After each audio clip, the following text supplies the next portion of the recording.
"John, what are you doing here?"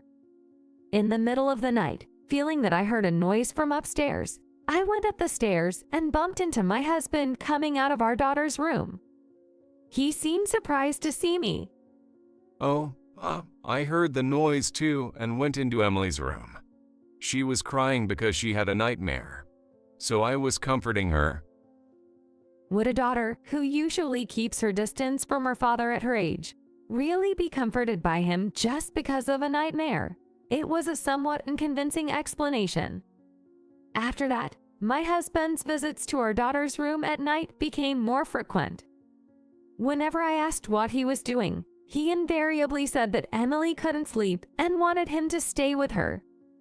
In the morning, my daughter started to yawn constantly and became increasingly groggy due to lack of sleep. And I noticed she seemed to have put on weight around her waist. When I confronted my husband severely, Emily spoke up. "I've been putting up with it, but I can't take it anymore. Listen to this." When did you get your hands on such a thing? You ain't great. With a trump card she played, my husband was cornered and had no choice but to admit his wrongdoing. My name is Lena. I married my college senior, John, and we had a daughter, Emily. John adored our only child, Emily, more than anything and often took good care of her since she was young. Emily also grew fond of her father and would often go out to the park or other places with John, even when I wasn't around. When I was busy at work, especially during peak seasons, John would willingly take Emily out to amusement parks or other fun places. No matter how busy he was, John always made sure to attend school events like Emily's sports day or parents' day. In a world where many men prioritize work over taking care of their children, I am constantly grateful that I married a man like John, who could be called a true hands-on dad. However, as Emily reached her upper elementary years, she began avoiding John, possibly due to her sensitive age. Hey Emily, how about we go out somewhere together for a change? We could go shopping. I'll buy you something you like. On a holiday, while Emily was watching TV in the living room, John suggested this. I'm fine. There's nothing I particularly want right now. Emily, who has become somewhat mature for her age, recently started feeling embarrassed about going out with her father. Even today, when invited by John, she seemed reluctant and turned down the invitation. I'm going out of my way to ask you. And this is the attitude I get. John, perhaps upset by Emily's response, suddenly scolded her. John probably wanted to get along well with Emily, but he often missed the mark, not quite understanding how to handle a growing girl. And he would end up getting angry when things didn't go well. "Hey, don't be so angry." I hurriedly intervened to calm down the heated John. The arguments between John and Emily were not just on this day. When John spoke to her, Emily often responded with a curt attitude. John was shocked by the change in Emily, who had been so affectionate before, but I didn't think much of it, seeing it as a sign of her growing up. She wasn't like this before. Well, she's getting closer to being an adult. Don't get so worked up about it, okay? I tried to calm down my husband, who was grumbling in dissatisfaction, without paying much attention to it. But I never thought that my response at the time would be something I'd regret later. If I had paid closer attention to the two of them here, maybe the later incident wouldn't have happened. With the relationship between father and daughter remaining awkward, Emily entered the 6th grade. She grew taller and completely looked like a young lady. Though she had many friends and a cheerful personality, lately she seemed a bit out of sorts. When I asked if something was bothering her, Emily just shook her head, indicating nothing was wrong. Even after contacting the school about Emily's condition, it appeared there were no significant troubles. One night, while I was sleeping in our bedroom, I suddenly noticed John stirring and then getting up. He stood up and left the bedroom. I wonder if he went to get some water. Glancing at the clock on the bedside table, it was midnight. Feeling wide awake, I tossed and turned, unable to fall back asleep. Even after a while, John had not returned to the bedroom. Puzzled but eventually overtaken by sleepiness, I fell asleep again. Were you awake last night?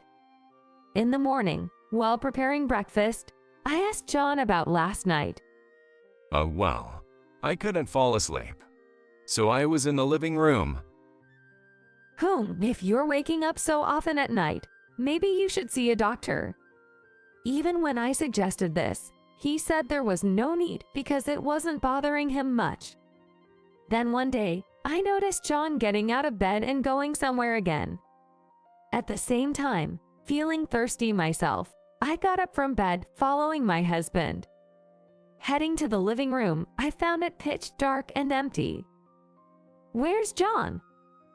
Thinking he might be in the bathroom, I didn't worry much and just filled a glass with tap water to drink. As I was about to head back to the bedroom, I suddenly thought I heard a noise from upstairs. Could Emily be awake? With that thought, I went up the stairs. Then I bumped into John coming out of Emily's room. John, what are you doing here? Lena, you're awake. John seemed surprised to see me. Is something wrong with Emily? I came up because I heard a noise. Oh, yeah. I noticed the noise too and went into Emily's room. She was crying because she had a nightmare. So I was comforting her. You've been on bad terms with Emily for a while. Did you make up? Even if she acts distant, kids love their parents. She's calmed down and is sleeping now. So let's go back downstairs.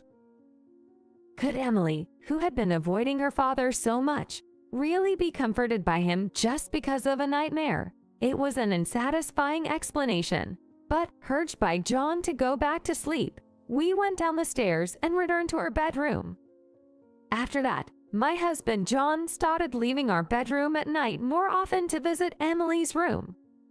When I asked what he was doing, he always said Emily couldn't sleep and wanted him to be with her. I also asked Emily if that was true, and she said she was the one who asked her dad to come. Emily is a girl and sleeping with her dad all the time. Plus, wouldn't it affect your work if you're up all night, John? No, I'm fine even if I lose some sleep if it's for my sweet daughter. Right, Emily? John answered nonchalantly and looked to Emily for agreement. Yeah.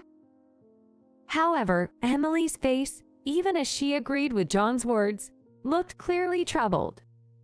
I stopped prying further, thinking if both were okay with it, but I couldn't shake off the feeling that something was wrong.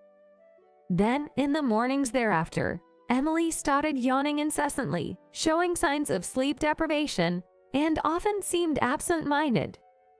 Even her grades, which used to be top-notch, began to decline, causing concern not just for me but also for her teacher. Hey Emily, is something bothering you? You seem pretty distracted lately. I asked, worried about her health, but Emily just laughed it off, saying, "It's nothing, Mom, you're overthinking it." Then, 6 months later, I noticed something when I went to pick up Emily from her tutoring classes. Children were coming out of the entrance as classes ended. And among them, I spotted Emily. Viewing her from the car, I realized she looked fuller overall, something I hadn't noticed because we were always together. I'm exhausted. Today was test day, so it was tough. Emily said as she got into the car. You worked hard. You must be hungry. I'll get dinner ready as soon as we get home. Yay. I love Mom's cooking. Hey, you say the nicest things. Speaking of which, Emily, have you noticed any changes in your figure recently? You seem a bit fuller. At my words, Emily's expression froze for a moment. Yeah, I've gained weight recently, and my skirts and shirts are tight. I've also not been feeling well. Really, I'm sorry, I hadn't noticed at all.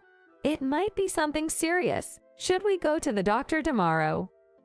I had noticed she looked a bit absent-minded and sleep-deprived, but it must be serious if it's affecting her body. As I spoke anxiously, Emily's face suddenly brightened, and she forced a smile. Just kidding, it's a lie.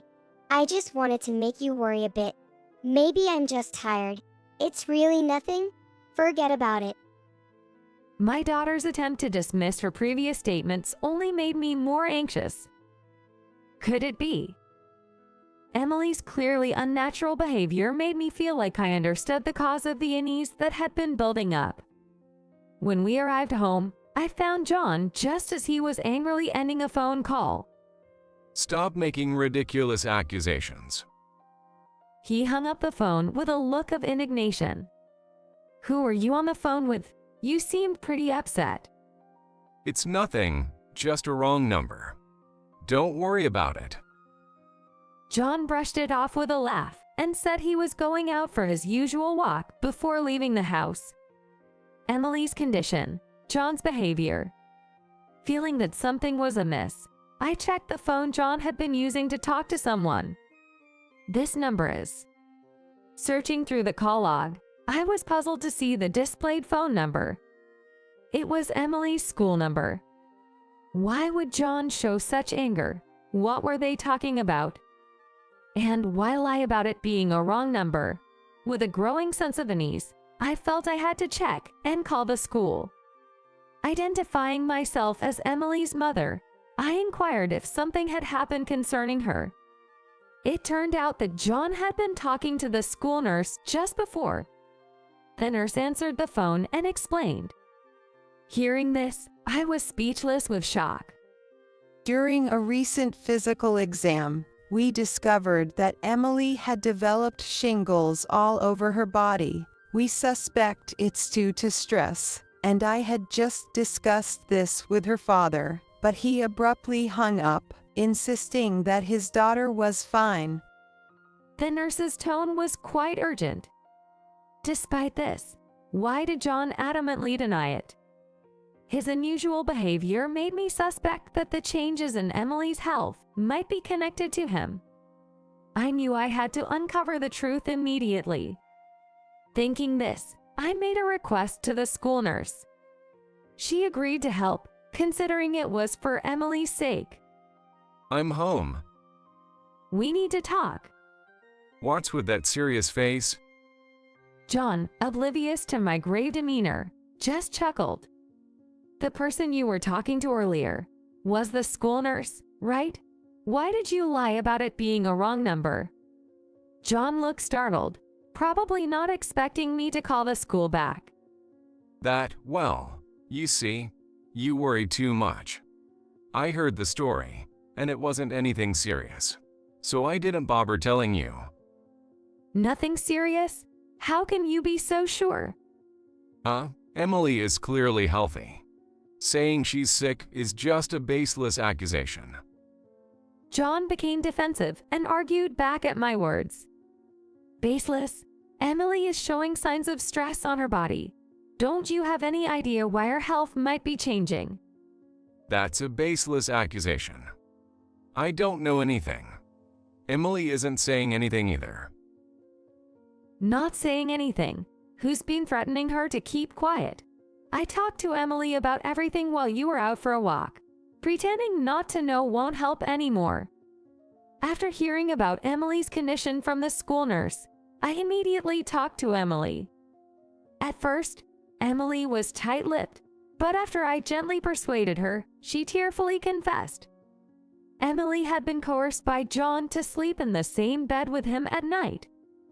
Although it might be different when she was younger, Emily is now in the 6th grade. For a girl her age, it's naturally uncomfortable to be forced to sleep with a man, even if he is her father. Initially, Emily resisted. But John shouted that it was bad parenting on my part if a daughter wouldn't listen to her father, and he threatened to divorce me and kick me out of the house if Emily didn't obey. Not wanting me to be driven out, Emily reluctantly complied with John's demands.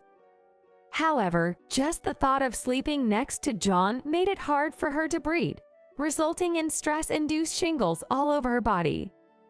The symptoms of shingles include pain throughout the body, making it difficult for her to sleep, and when she did manage to fall asleep, she'd often wake up to dreams of her father yelling at her. The reason Emily looked drowsy and distracted all the time was that she couldn't get proper sleep. Emily revealed that to alleviate her stress, she had been getting up at night and secretly eating food from the refrigerator. That's probably why her body shape changed so suddenly. Did you spill everything? I told you not to tell anyone. While yelling, John tried to grab Emily. I quickly jumped in front of Emily to protect her. I won't let you touch her. Stop hurting her anymore. Hurting? So exaggerated, huh? I didn't anything sketchy. Just sleeping together represents only a physical affection. What's the issue with a father sleeping with his daughter? Emily clearly didn't like it. She's showing physical signs of stress, and you still force her. To think that someone who ignores his daughter's feelings could be a father is laughable. I can't continue with you anymore. Overwhelmed by his selfishness, I lashed out in anger, and John began to panic. Oh no, please forgive me. He seemed to realize the gravity of the situation now, but it was too late. I could never forgive John for hurting our daughter. I won't forgive you. The only thing you can do is disappear from Emily and my life. No, it's not like that. I just wanted Emily to be as affectionate with me as she used to be. Don't abandon me. John collapsed to the floor, sobbing. Emily and I looked down on his pitiful figure with cold eyes. After hearing more about it, John said he felt inferior every time he saw other fathers at school events bonding well with their children, wondering why his daughter was rejecting him. She used to be such a sweet, obedient girl, always following me around, calling me dad. And then she suddenly became cold, which made me feel lonely. Focusing only on yourself and ignoring your child's feelings. Are you even a father? A girl distancing herself from her father is a sign of growth. It's natural to feel lonely, but you're supposed to endure it and keep watching over her. John started believing that Emily's rejection of him was because of her mother's poor upbringing, justified himself as wanting to correct the wrong education, and pressured her to sleep together at night. He probably thought spending the night together would return them to the close father-daughter relationship they used to have. Initially, John was facing his own stresses at work, being held accountable for problems by his boss, and dealing with young subordinates who wouldn't follow instructions. He lamented that other employees were bad-mouthing him behind his back, and confessed he sought solace in his interactions with Emily. I was utterly appalled by his selfish reasoning. I understand you were stressed from work, but to alleviate that stress by pushing our daughter to the point of making her sick, that's unforgivable. It's just a form of parent-child bonding. Admittedly, it might have been a little embarrassing, but that's exaggerated to be called it as a stress. Still saying that? Fine, let's have a third party explain what Emily's condition really is. Saying this, I picked up my smartphone and made a call. Shortly after, the doorbell rang. I welcomed that folks in and led them to the living room. Hey, what do you think you're doing? Just waltzing into someone's house like that? The person I had called was the school nurse, who had been waiting nearby to explain Emily's condition. As planned, the nurse arrived accompanied by staff from Child Protective Services. Emily is clearly showing signs of stress, a cry for help. The nurse stated firmly to John. That's an exaggeration. Anyone can get shingles. It's just a sign of being a little rundown. Despite the nurse's explanation about Emily's shingles, John consistently claimed, "It's not my fault." Before such a stubborn John, Emily stepped forward with a determined look. having decided something while watching the situation unfold. Being threatened to drive mom out. I've endured it until now, but I can't take it anymore. Listen to this. Emily pulled out her smartphone and started operating it. Then John's voice began to play from the smartphone. Just like she said, that was an audio recording of threatening, telling her he would get me out of the house unless she slept with him. What? How did you get that? Trying to frame me, you ingrate. John, not expecting Emily to have recorded the conversation, started to panic and berate her. But no matter how much he denied it, there was no escaping the truth now. After listening to the recorded audio, the Child Protective Services staff asserted that the cause of Emily's ill health was clearly her father. Being told by a third party that he was the cause, John was shocked into silence. You were using Emily as an outlet for stress. From now on, I won't forgive that kind of thing. No way? As I declared that, John slumped dejectedly. That night, Emily was temporarily taken into the care of Child Protective Services. Leaving Emily with the school nurse and the CPS staff, I was left alone in the house with John. I reiterated my demand for divorce to John.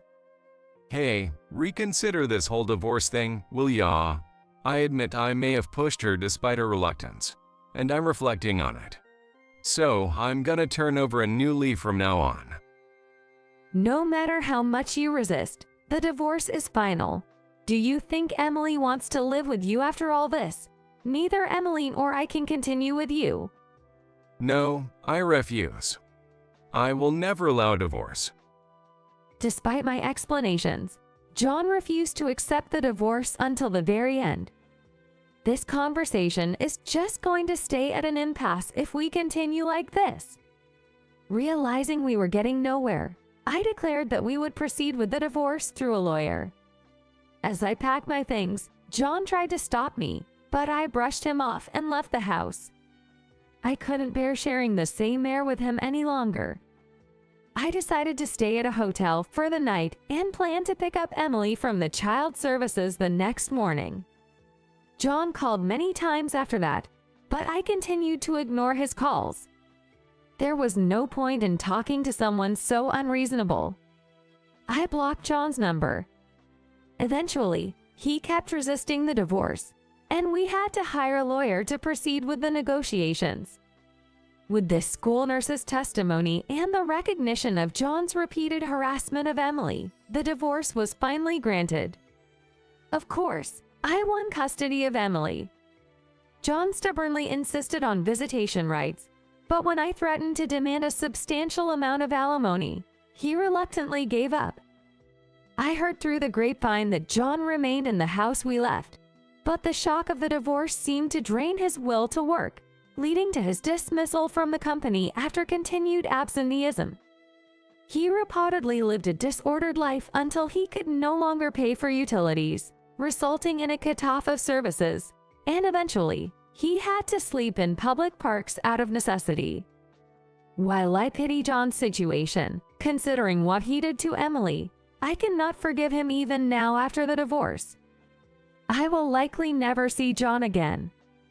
As a single mother, life with Emily began anew. Freed from John, Emily slowly regained her former cheerfulness. Now she's immersed in French pop culture with her friends, even aspiring to study in France, focusing on learning the language, and has finally returned to her bright self, which brings me great relief.